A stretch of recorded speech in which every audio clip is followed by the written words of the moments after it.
I knew something was off the moment Greg called my name.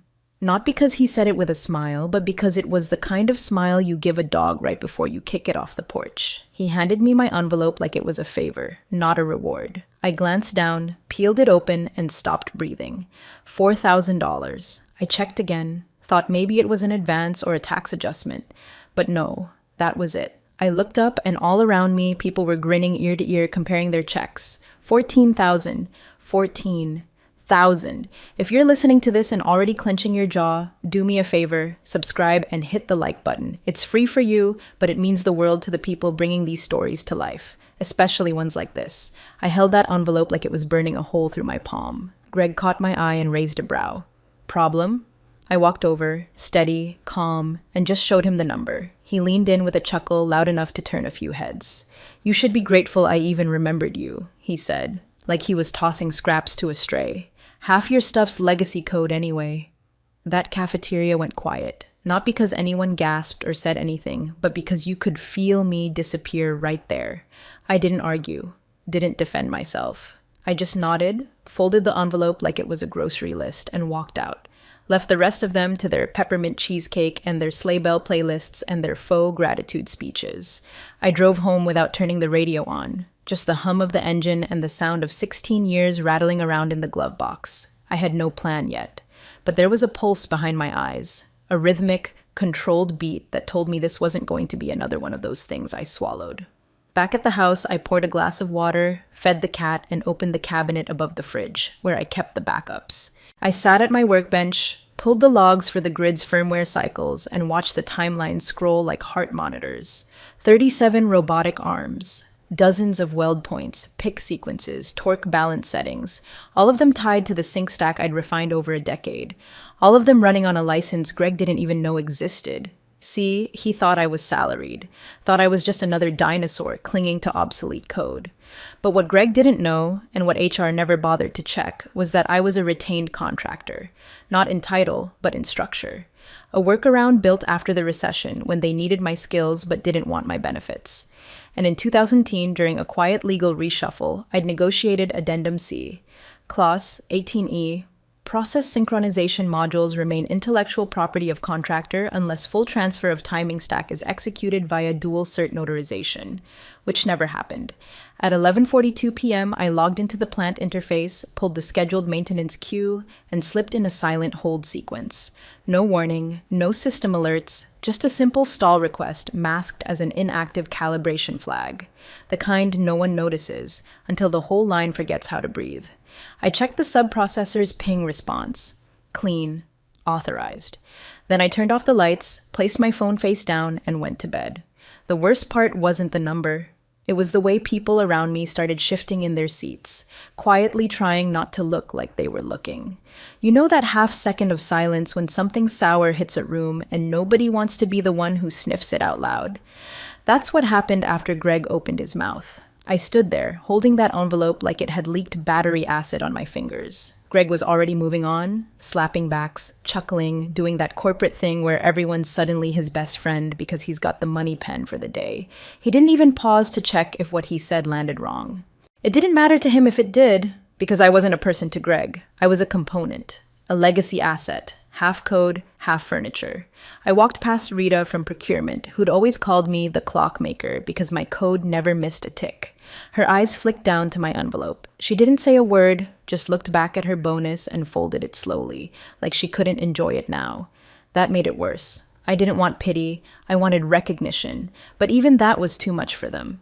They didn't see what I'd built, only that it was quiet, boring, stable. I made it to the hallway before I let the shame rise up behind my teeth. 16 years. No sick days for the first 5. I trained half the current line techs on systems integration because no one else knew the old logic. And that logic, still under my license. Still running every cycle, every arm, every conveyor brake. Still the reason Hensley hit their record year. But none of that mattered to Greg, because I didn't play golf, or go to the happy hours, or slap my name on Slack threads like a dog marking hydrants. I sat in my car for 15 minutes with the heater running and that envelope on my lap, unopened again like I could somehow change the number if I just refused to look long enough. I thought about driving back in and throwing it on his desk, saying something, anything, But then what? He'd shrug, say it was a clerical thing, or worse, he'd laugh again. Instead, I went home, opened a fresh notepad file, and wrote a single line. If they think I'm legacy, let's see what happens when legacy vanishes. I still didn't have a plan, not a full one, but I had all the pieces. The timing stack, the process modules, the sync queue that couldn't function without my quarterly credential ping. A system they'd taken for granted because it never failed. Funny thing about systems like that, they don't fail until the person holding the key walks away. The next morning, I logged into the backup instance from my personal terminal, watched the grid heartbeat pulse through my encrypted dashboard. Smooth, clean, synced to the microsecond, all dependent on one signature they hadn't renewed, mine. They never even asked, so I did what legacy code does best when it's mishandled. I waited, silently.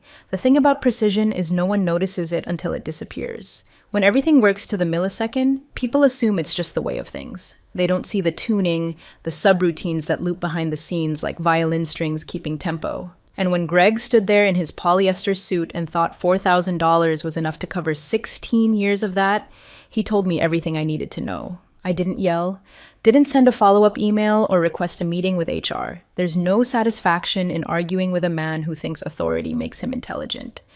I just walked out of that cafeteria with my envelope folded in half and my mouth closed. People moved aside without meaning to, like I was already gone. By the time the sun set, I was in the garage behind my house, coat still on, coffee gone cold.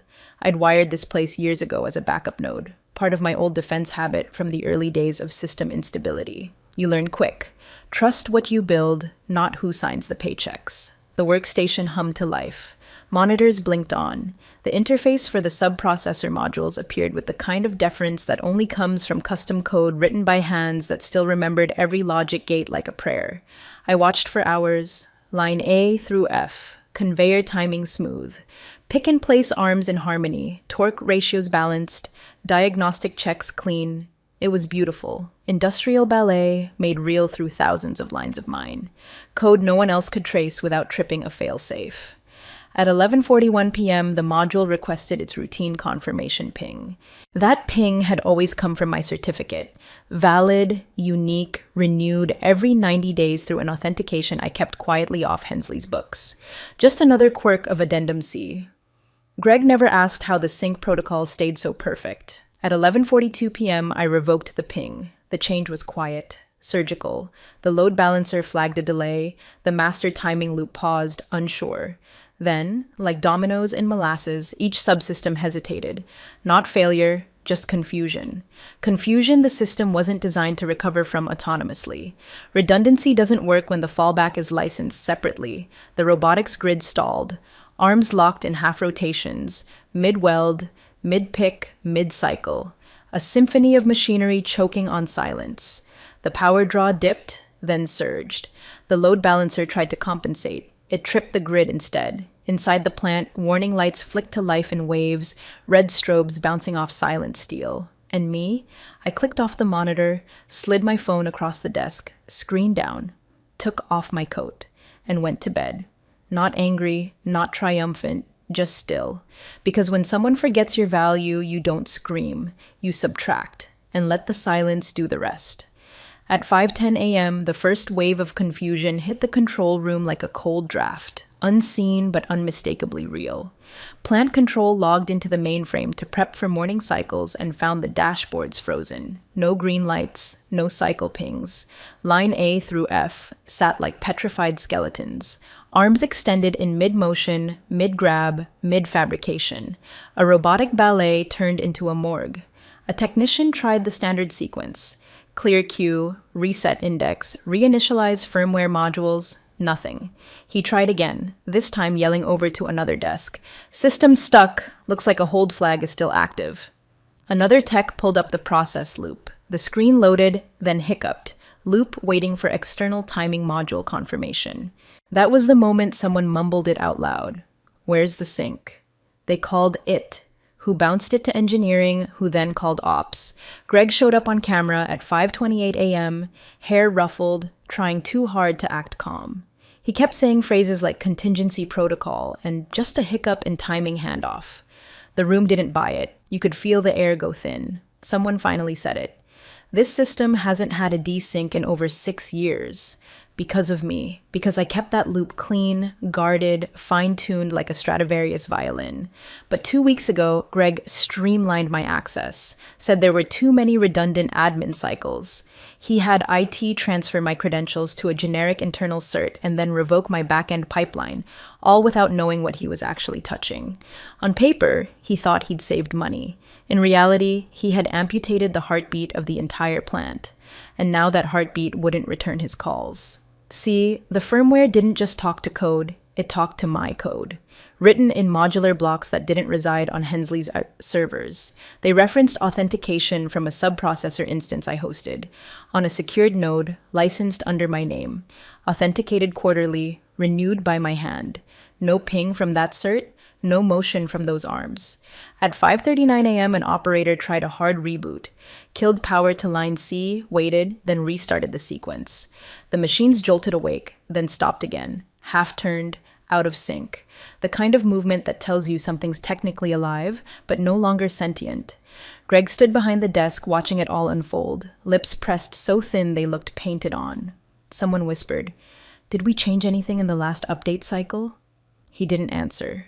Just stared at the screens like they were lying to him. But they weren't. They were just telling the truth he hadn't bothered to learn. At 6:12 a.m., Control sent out a site-wide alert. System failure, sync hold flag active, verification pending. And buried in the code window, a single line blinked quietly in yellow, awaiting certified ping. User not recognized. They could override all they wanted, but without the timing cert, those lines weren't going anywhere. Not forward, not backward, just locked in that moment of Greg's arrogance. I sipped my coffee on the porch, watching the morning fog roll over the road like breath off a dying machine. Still no calls I intended to answer. They'd stripped me of my credentials. Forgot one thing. I built the locks. By 6:40 a.m., legal was looped in. Not because Greg asked, he still thought this was an IT hiccup, but because the COO's assistant flagged the system stall as a potential compliance issue. That word alone, compliance, was enough to send a ripple down the hallway that turned mild confusion into silent dread. They pulled HR records, searching for access authorizations, contractor agreements, termination clauses. Nothing explained the hold. The internal servers showed dozens of failed authentication attempts from last night. The sync stack, they now realized, wasn't just code, it was a handshake, a legal one, and someone had revoked the handshake. An emergency legal review was called, remote but tense. A junior associate, probably 2 years out of law school, dug deep into archived contracts and found a scanned PDF filed under legacy systems, retained contractor agreements. Addendum C, dated July 17, 2017, buried under routine approvals. Most of the room had never heard of it, but one clause stopped the entire conversation cold. Clause 18E. Process synchronization modules remain intellectual property of contractor unless full transfer of timing stack is executed via dual cert notarization. Full transfer, dual cert, notarization. None of which had ever happened. The room went still. Even the typing stopped. Someone finally muttered, "Wait, she still owns the modules?" The head of legal nodded once, slowly, like the air had just gone thin in the room. Not just the modules, the timing stack. She retained licensure rights to the entire sync layer, which means we're not just blocked, we're operating outside contract. A beat passed. Then someone else whispered what they were all thinking. "That's breach." Greg's voice cut in, sharp, defensive. "No, this is ridiculous. She was salaried. It made her an employee in 2020. He sounded desperate now, like if he said it with enough certainty, reality would adjust to accommodate him. But legal didn't flinch. "Greg, the records show her employment status was never converted. HR submitted a change request, but she declined and retained contractor status. You signed off on that override yourself." Another screen share, the signature block, his own stylized G right next to mine. And the real twist? Clause 18E was bolded, highlighted, not buried, just ignored. Greg looked like he'd swallowed a staple. "Why the hell didn't anyone tell me?" he hissed. The head of legal didn't even blink. "You cut her out before we onboarded you. She wasn't in your reorg charts. You never asked." What Greg had failed to grasp, what most of them failed to grasp, was that control isn't in the server room. It isn't in the badge access or the Slack admin list. Control is where the contract lives. In the clauses no one reads because they assume the quiet ones don't carry teeth. By 7:20 a.m., they were no longer troubleshooting. They were scrambling. Compliance was now asking for a formal risk assessment. Legal requested a direct line to me. They didn't get one. Instead, they got the blinking cursor of a system awaiting a handshake it no longer recognized. And the dawning realization that the bonus envelope wasn't just insulting, it was expensive. At 9:36 a.m., the breach clock started ticking. It wasn't a loud event, no alarms or shouting, just a single, sterile notification from our largest automotive client. Service interruption alert filed. Delay breach pending. Penalty clock initiated. T-minus 72 hours. That's all it took. 3 short lines to turn the Hensley control room from anxious to paralyzed.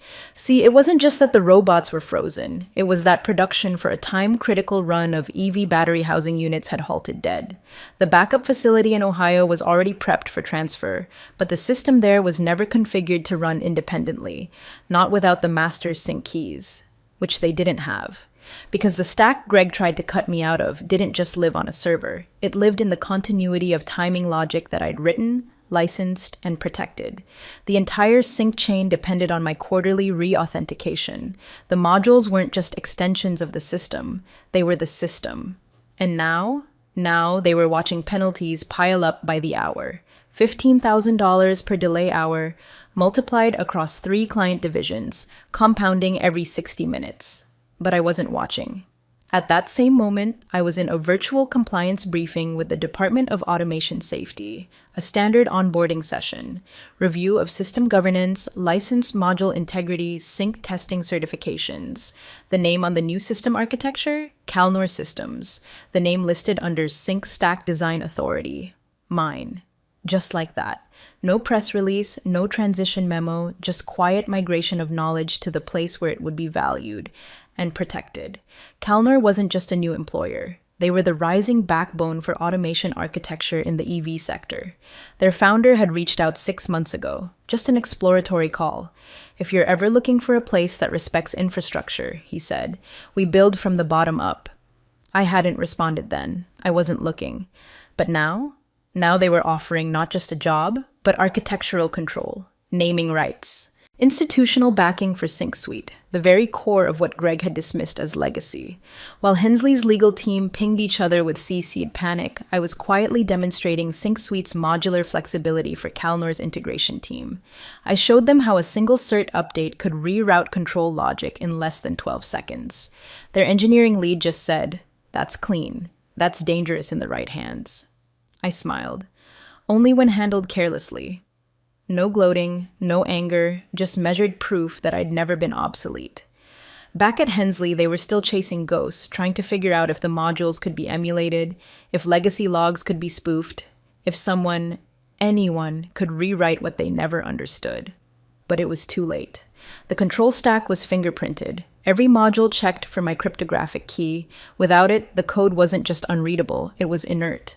No motion, no override, just a plant full of million-dollar machinery waiting for a handshake from a person they'd underpaid and forgotten.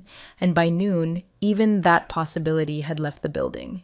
Because I wasn't coming back. I wasn't waiting for apologies. I was already building something better.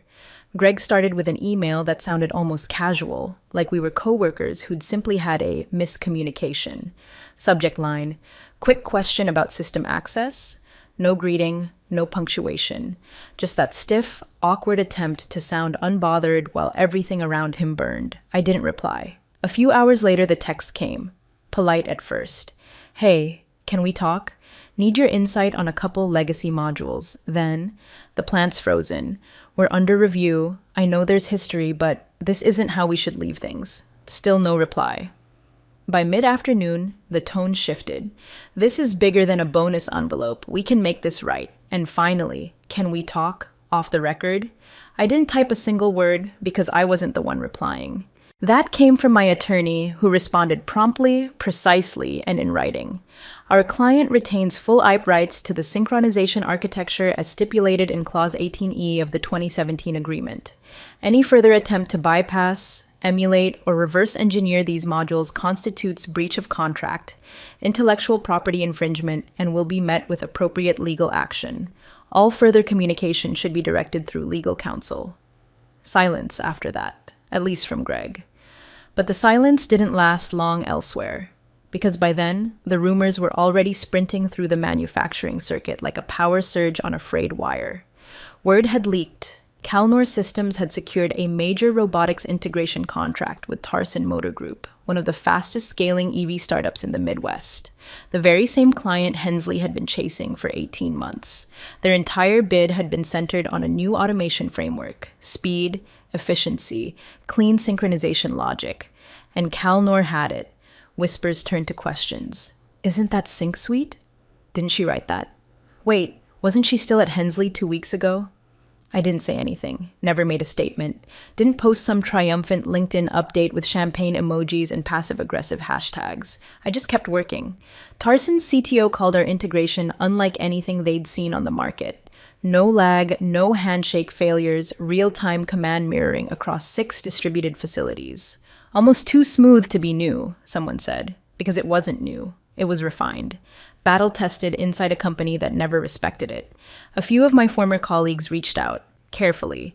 One just wrote, "Greg's been in meetings for 2 days. Word is, the board wants blood." Another asked, "Did you really license them the same stack we were using?" I didn't reply to that either, because it wasn't the same stack. It was cleaner, lighter, updated in ways Greg never would have understood. I didn't copy it, I evolved it. Greg's mistake wasn't just underestimating me, it was assuming that cutting someone off meant they'd stay frozen. But some of us don't fight the current. We reroute it, and by the time they realize it's moved, it's already powering something better. The emergency ops meeting wasn't optional. The invite had gone out marked priority red, which usually meant someone was getting fired or sued, or both. Greg showed up late, shirt wrinkled, eyes puffy, voice too rehearsed to sound sincere. He opened with, "Let's not panic, we've got contingencies in motion." He used words like failover and redundancy strategy, but even the junior analysts on the call could tell he was bluffing. The main dashboard had been dark for almost 26 hours. Line F still hadn't moved. The service breach penalties had passed $400,000 and were rising by the minute. And then the call pinged with a new join, Hensley, R., founder/chairman. Silence. Mr. Hensley hadn't attended an ops meeting in over a year. He was a figurehead now, mostly overseas, speaking at summits, smiling in front of solar panels with politicians who pronounced robotics like it had a silent R. But today, he'd made time. "Let's get to it," he said flatly. No greeting, no pleasantries. Someone from legal began reciting clause references. When they got to 18E, the room went dead quiet. Even the sound of Greg nervously tapping his pen disappeared. The clause was read aloud. Process synchronization modules remain intellectual property of contractor unless full transfer of timing stack is executed via dual cert notarization. Hensley didn't blink. "Greg," he said, "did you touch the bonus structure?" Greg hesitated, like he didn't understand the question. "I made some adjustments based on tenure and visibility." "Visibility?" Hensley repeated, like he was tasting a bad word. Greg straightened up. She hadn't submitted activity logs in over 6 months. Half her contributions were legacy, and you didn't review the subcontractor agreement before doing that? Silence. "I didn't think you didn't," Hensley cut in. "And now we've got 6 deadlines, a breach penalty, and our largest contract walking." Greg looked around, but no one came to save him. Not legal, not ops, not the engineers. They all knew. They'd all seen it unfold. Piece by silent piece. The mistake hadn't been technical, it had been personal. "You're done," Hensley said. Effective immediately. No yelling, no dramatic exit, just a short, sharp sentence that cut cleaner than any tantrum. Greg opened his mouth, then shut it again. Someone ended the call on his behalf, and just like that, the man who thought he was cleaning house got swept out with the dust. Afterward, I heard that his badge was deactivated within the hour, his email account locked. By sunset, his name was missing from the company directory like it had never been there. No one cheered. But no one asked where he went either. He'd cut the cord thinking the power would stay on, but he never stopped to ask who built the circuit in the first place. 2 weeks later, buried halfway down the front page of Calnor's developer portal, a single-line product update appeared. Sync Suite now live, powered by Freycore.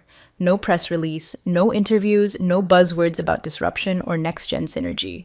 Just a quiet confirmation that the core integration architecture, the very one Greg called obsolete, was now running the most adaptive robotics environment in the EV sector.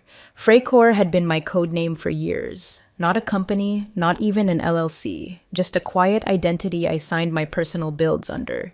An homage to how close things had come to unraveling before I learned how to automate stillness. And now, it wasn't just a code name, it was a signature. The following morning, Hensley stock dropped 19%. No massive sell-off, just a slow, sustained dip as investor whispers turned into quiet exits. They blamed it on operational restructuring and unanticipated delivery impacts. But everyone who'd been in that control room knew better. Their factory floor was humming again. Sure, but it wasn't humming the same tune. They'd rerouted systems, pushed emergency firmware updates, tried to patch what they didn't understand. A consultant team had come in to rebuild the sync loop from scratch. Took 12 days, required 14 engineers, and still didn't run faster than the stack I'd built alone in a windowless garage on a machine held together by caffeine and suspicion. Greg's profile went dark. LinkedIn status, former VP of operations. No next role, no open to work banner, just silence. No lawsuits were filed. There didn't need to be. The contracts were clean. The IP was mine. The breach was theirs. They could have gone to court, but discovery would have only deepened the humiliation. Besides, what was there to sue for? They didn't lose what I stole. They lost what they threw away. People asked me later if I felt vindicated, if I missed the old team, if I'd do it differently. And the truth? No. Because my bonus wasn't in that envelope. It was in the moment I saw their emergency report cross the wire with manual override failed in the notes. It was in the phone that never rang again. In the new badge I wear that says Principal Systems Architect instead of Legacy Integration Specialist. And in the simple fact that I never shouted, never demanded, never had to tell anyone what I was worth. I just pulled the plug and walked away. The factory hums again, but not for them.